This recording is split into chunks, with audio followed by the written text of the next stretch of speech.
Assalamualaikum warahmatullahi wabarakatuh. Perkenalkan, nama saya Amarelia Sinta, nomor hadir 4, kelas B, dan dari kelompok pertemuan 13. Pada video kali ini, saya akan menjelaskan bab 3 mengenai metode penelitian. Penelitian ini berjudul Efektivitas Komunikasi Interpersonal Pengendara Grab Bike terhadap tingkat kepuasan mahasiswa Ilmu Komunikasi Universitas Negeri Jakarta Angkatan 2019. Paradigma pada penelitian ini menggunakan paradigma positivisme. Paham positivisme percaya bahwa kebenaran ilmiah akan diverifikasi secara positif melalui pengamatan empiris dan analisis logis dari apa yang diamati. Paradigma positivisme ini dipopulerkan oleh Auguste Comte. Paradigma positivisme menggunakan eksperimen dengan mencari tahu hubungan sebab akibat. Positivisme memandang penelitian ilmu sosial secara fundamental sama dengan penelitian ilmu alam. Diasumsikan bahwa realitas sosial terdiri dari fakta-fakta objektif. Peneliti bebas menilai dengan tepat mengukur dan menggunakan statistik dengan fakta objektif untuk menguji teori kausal. Sehingga pada penelitian ini, sesuai dengan paradigma positivisme, maka penelitian ini menggunakan pendekatan kuantitatif. Pendekatan pada penelitian ini menggunakan pendekatan kuantitatif deskriptif. Pendekatan deskriptif, peneliti mengamati dan kemudian mendeskripsikan apa yang diamati. Tujuan dari pendekatan deskriptif adalah memperoleh data yang menggambarkan karakteristik objek. Penelitian ini guna mencari tahu hubungan antara variabel atau yang disebut dengan studi korelasional, maka digunakanlah pendekatan kuantitatif deskriptif. Metode penelitian yang digunakan pada penelitian ini adalah penelitian survei.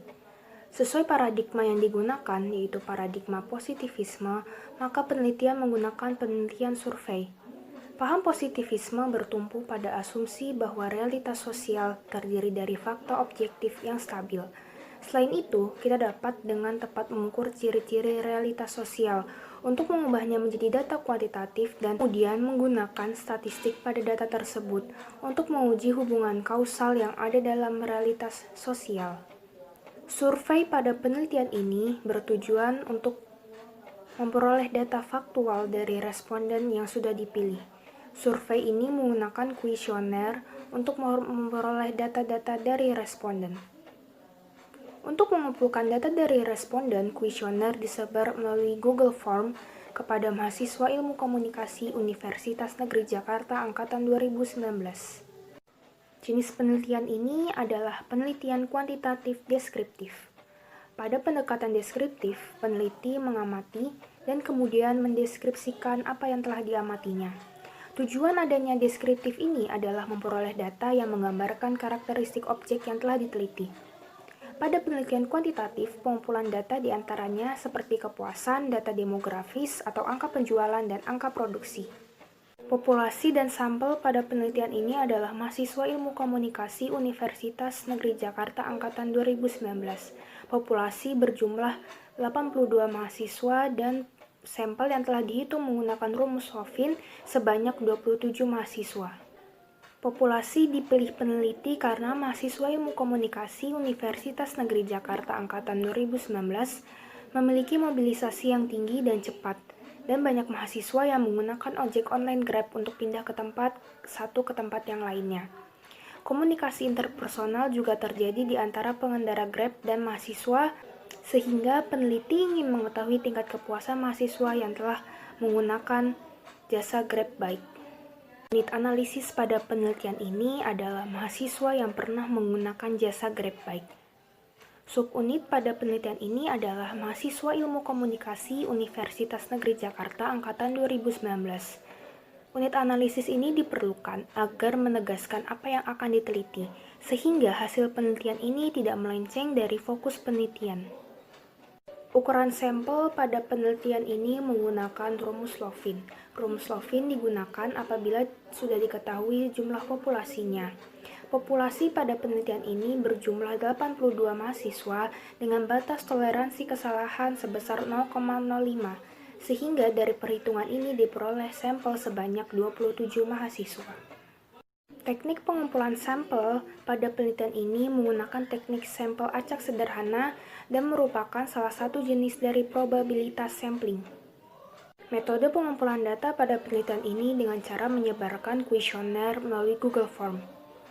Kuesioner pertanyaan ini berguna untuk mengukur variabel dengan beberapa variabel, kemudian diukur dengan beberapa pertanyaan. Metode pengukuran data ada dua. Yang pertama ada validitas. Validitas skala dapat didefinisikan sebagai sejauh mana perbedaan skor skala yang diamati mencerminkan perbedaan yang sebenarnya antara objek pada karakteristik yang diukur daripada kesalahan sistemik atau acak. Uji validitas melalui pendekatan Kaiser-Meyer-Olkin atau KMO. KMO adalah indeks yang digunakan untuk memeriksa kesesuaian analisis faktor. Nilai yang tinggi antara 0,5 hingga 1,0 menunjukkan analisis faktor sesuai. Nilai di bawah 0,5 menandakan bahwa analisis faktor mungkin tidak sesuai. Dapat dilihat pada tabel yang ditampilkan, hasil KMO sebesar 0,806. Hal ini menunjukkan bahwa kuesioner valid, karena nilai 0,86 berada di antara 0,5 sampai 1,0. Yang kedua ada uji reliabilitas. Uji reliabilitas ini menggunakan pendekatan Alpha-Cronbach. Reliabilitas merupakan suatu ukuran yang ditentukan dengan menguji konsistensi dan stabilitas. Uji reliabilitas menunjukkan seberapa baik item dalam mengukur suatu konsep dan digabungkan sebagai satu kesatuan. Alpha-Cronbach dihitung dalam hal interkorelasi rata-rata di antara item yang mengukur konsep. Semakin dekat Alpha-Cronbach ke nilai 1, maka semakin tinggi juga hasil reliabilitasnya. Dapat dilihat pada tabel yang telah ditampilkan, nilai Alpha-Cronbach sebesar 0,849. Hal ini menunjukkan bahwa hasil kuesioner reliabilitas. Kuesioner dikatakan reliabilitas apabila hasil di atas 0,6 atau mendekati nilai 1. Metode analisis data ada dua. Yang pertama ada analisis univariat. Analisis univariat melibatkan penggambaran kasus dalam bentuk variabel tunggal, khususnya distribusi atribut yang dikandungnya. Analisis univariat digunakan untuk tujuan deskripsi, seperti distribusi frekuensi rata-rata dan ukuran dispersi. Untuk menganalisis univariat, peneliti menggunakan SPSS, hasilnya yang terdiri dari tabel jumlah frekuensi dan persentase kumulatif untuk setiap nilai variabelnya. Dapat dilihat pada tabel yang telah ditampilkan. Dari hasil univariat dapat dilihat bahwa median dan modus dari semua pernyataan yang diberikan oleh peneliti bernilai 3. Yang kedua, ada analisis bivariat. Analisis bivariat merupakan analisis dua variabel secara bersamaan yang tujuannya untuk menentukan hubungan empiris di antara keduanya. Dapat dilihat pada tabel yang telah ditampilkan. T hitung pada hasil perhitungan di atas adalah 5,798. Sementara T tabel yang digunakan pada penelitian ini adalah 2,01537.